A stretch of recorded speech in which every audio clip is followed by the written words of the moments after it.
बोले वृंदावन बिहारी लाल की, कृष्ण कन्हैया की जय श्री राम। जय जय श्री राम। मंच पर उपस्थित उत्तर प्रदेश सरकार के वरिष्ठतम लेकिन युवा और जुझारू मंत्री श्री सुरेश खन्ना जी, प्रदेश सरकार में ही मंत्रिमंडल के मेरे सहयोगी श्री नितिन अग्रवाल जी,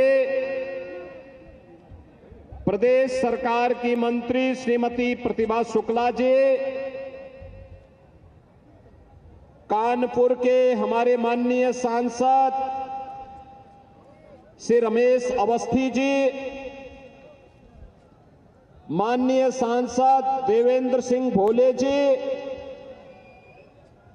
भारतीय जनता पार्टी के क्षेत्रीय अध्यक्ष श्री प्रकाश पाल जी, विधान परिषद के माननीय सदस्यगण श्री मानवेंद्र सिंह जी, अनूप गुप्ता जी, सलील बिश्नोई जी, महापौर श्रीमती परमिला पांडे जी, जिला पंचायत अध्यक्ष श्रीमती स्वप्निल अरुण जी, माननीय विधायकगण श्री सुरेंद्र मैथानी जी, महेश त्रिवेदी जी, राहुल बच्चा सोनकर जी, विधान परिषद सदस्य श्री अरुण पाठक जी, पूर्व विधायक राकेश सोनकर जी, जिलाध्यक्ष दीप कुमार पांडे जी, पूर्व विधायक महेश वाल्मीकि जी, मंच पर उपस्थित भारतीय जनता पार्टी के सभी वरिष्ठ नेतागण, पदाधिकारीगण और इस उत्साही सभा में भारतीय जनता पार्टी के सुयोग्य प्रत्याशी श्री सुरेश अवस्थी को अपना आशीर्वाद प्रदान करने के लिए उपस्थित मेरे सभी सीसामऊ के बहनों और भाइयों, मां गंगा के तट पर स्थित इस पावन धरा को, जिसे बाबा बनखंडेश्वर नाथ ने बाबा आनंदेश्वर की कृपा प्राप्त हुई है, ऐसी पावन धरा को कोटि कोटि नमन करते हुए आप सभी सीसामऊ और कानपुर की जनता जनार्दन का मैं हृदय से स्वागत और अभिनंदन करता हूं। बहनों और भाइयों, आपने पिछले दिनों हरियाणा विधानसभा चुनाव के परिणाम देखे होंगे। हरियाणा के बारे में जितने भी राजनीतिक विशेषज्ञ थे, उनके सारे के सारे पूर्वानुमान धराशायी हो गए। मीडिया के सर्वे धराशायी हो गए।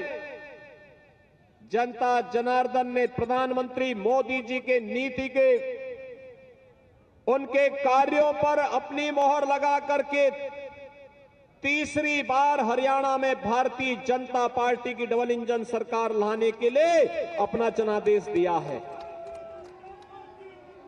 जनता जनार्दन का जनादेश इंडी गठबंधन, समाजवादी पार्टी, कांग्रेस के गठबंधन के लिए भी एक चेतावनी थी। लोकसभा चुनाव में झूठ बोल करके, अफवाह फैला करके इन्होंने जनता जनार्दन को गुमराह करने का काम किया था, लेकिन अब जनता समझ चुकी है, जनता जनार्दन समझ चुकी है। ये लोग जन भावनाओं के साथ खिलवाड़ करने वाले हैं और इनको एक्सपोज किया है। अभी 2-3 दिन पहले ही जम्मू कश्मीर विधानसभा ने धारा 370 को फिर से बहाल करने का प्रस्ताव पारित करके कांग्रेस और इंडी गठबंधन की पूरी पोल खोल करके रख दी है। बहनों और भाइयों, बाबा साहब भीमराव अंबेडकर नहीं चाहते थे कि धारा 370 भारत की संविधान का हिस्सा बने। उनकी इच्छा के विरुद्ध कांग्रेस नेतृत्व ने यह कृत्य किया था। कीमत देश को आतंकवाद के रूप में चुकानी पड़ी थी। लाखों हिंदू काटा गया, कश्मीरी पंडितों को पलायन करना पड़ा। कांग्रेस ने कभी सुध नहीं ली, लेकिन हम आभारी हैं प्रधानमंत्री मोदी जी के, जिन्होंने कश्मीर के इस कलंक को धारा 370 और 35A को सदैव के लिए समाप्त करके आतंकवाद की ताबूत पर अंतिम कील ठोक दी है। बहनों और भाइयों, एक और देश को सुरक्षा करने की प्रभावी कार्रवाई, सुरक्षा का माहौल देश के अंदर बने, यह कार्य भारतीय जनता पार्टी प्रधानमंत्री मोदी जी के नेतृत्व में कर रही है। वहीं दूसरी ओर विरासत के प्रति सम्मान का भाव क्या होना है, इससे अच्छा उदाहरण दूसरा क्या हो सकता है। 500 वर्षों का इंतजार समाप्त करते हुए अयोध्या में प्रभु श्री रामलला फिर से विराजमान हो गए हैं और इसके लिए पूरा देश फिर से मोदी जी के प्रति कृतज्ञता ज्ञापित करते हुए हरियाणा का जनादेश दिया है। अभी झारखंड और महाराष्ट्र में भी चुनाव हो रहे हैं, वहां भी भारतीय जनता पार्टी की एनडीए सरकार बनने वाली है, यह भी आप देखना।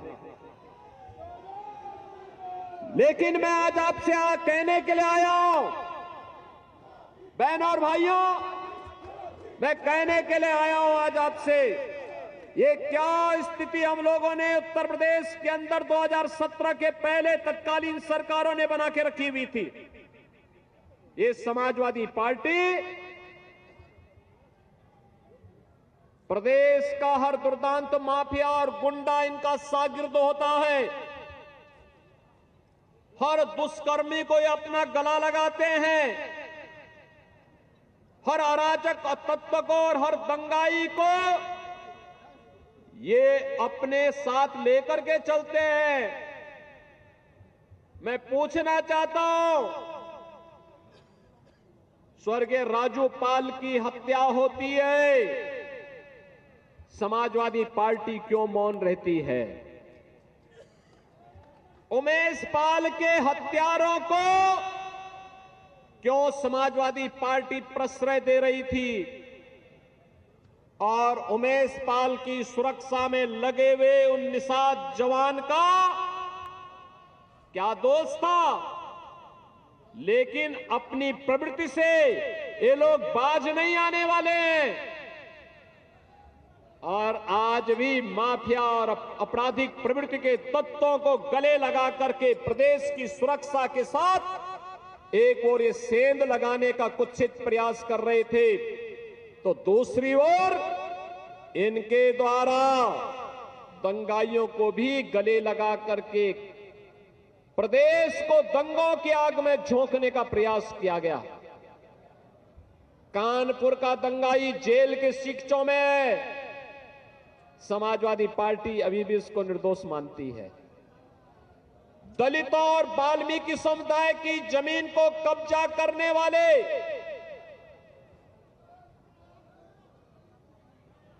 समाजवादी पार्टी की सरकार का पूर्व मंत्री रामपुर में जेल के अंदर है, समाजवादी पार्टी उसे आज भी निर्दोष मानती है। प्रयागराज हो या फिर गाजीपुर के माफिया, आपने देखा होगा समाजवादी पार्टी निर्दोष नागरिकों पर नहीं अपनी संवेदना व्यक्त करती, बल्कि ये माफिया जब अपने कृत्यों की सजा प्राप्त करते हैं तो उनके यहां मरसियां पड़ने के लिए जरूर पहुंच जाते हैं समाजवादी पार्टी के मुखिया। और इसीलिए मैं आज आप सबसे कहने के लिए आया हूं, पिछले 7.5 वर्ष में अपने नए भारत का, नए उत्तर प्रदेश का दर्शन किया है। और कानपुर को तो कहना ही क्या, कानपुर में आज पब्लिक ट्रांसपोर्ट की बेहतरीन सुविधा मेट्रो के रूप में है। मैं भी हेलीकॉप्टर से जब आ रहा था, मैं देख रहा था मेट्रो कितनी शानदार तरीके से चल रही है। कानपुर मेट्रो में 12 से 15 हजार पैसेंजर प्रतिदिन वर्तमान में चल रहे हैं। और अगले जनवरी माह, इसी जनवरी माह में जब इसके दूसरे सेक्शन को हम खोलेंगे, यह मेट्रो की राइडर संख्या पहुंच जाएगी 50,000 लोग प्रतिदिन इसमें यात्रा करेंगे अकेले कानपुर मेट्रो में। गंगा, पवित्र मां गंगा के आंचल में बसा हुआ यह कानपुर नगर, सीसा मऊ का नाला पूरी मां गंगा के गला को घोंट रही थी। नमामि गंगे परियोजना में प्रधानमंत्री मोदी जी के सहयोग से उसे टेप करके एसटीपी में डाला गया। आज गंगा शुद्ध है। डिफेंस कॉरिडोर का एक प्रमुख नोड आपके कानपुर में स्थापित हो चुका है। अब कानपुर में ऑर्डिनेंस फैक्ट्री के साथ साथ देश की बेहतरीन गोला बारूद बनाने की फैक्ट्रियां आज कानपुर में मौजूद हैं। बहनों और भाइयों, आज हमारा कानपुर मेट्रो सिटी के साथ साथ स्मार्ट सिटी भी है। हर सुविधा को हम देने के लिए पूरी प्रतिबद्धता के साथ लगे हुए हैं। और इसीलिए आज मैं आपसे कहने के लिए आया हूं, भाजपा विकास और विरासत को भी आपके साथ जोड़ना चाहती है।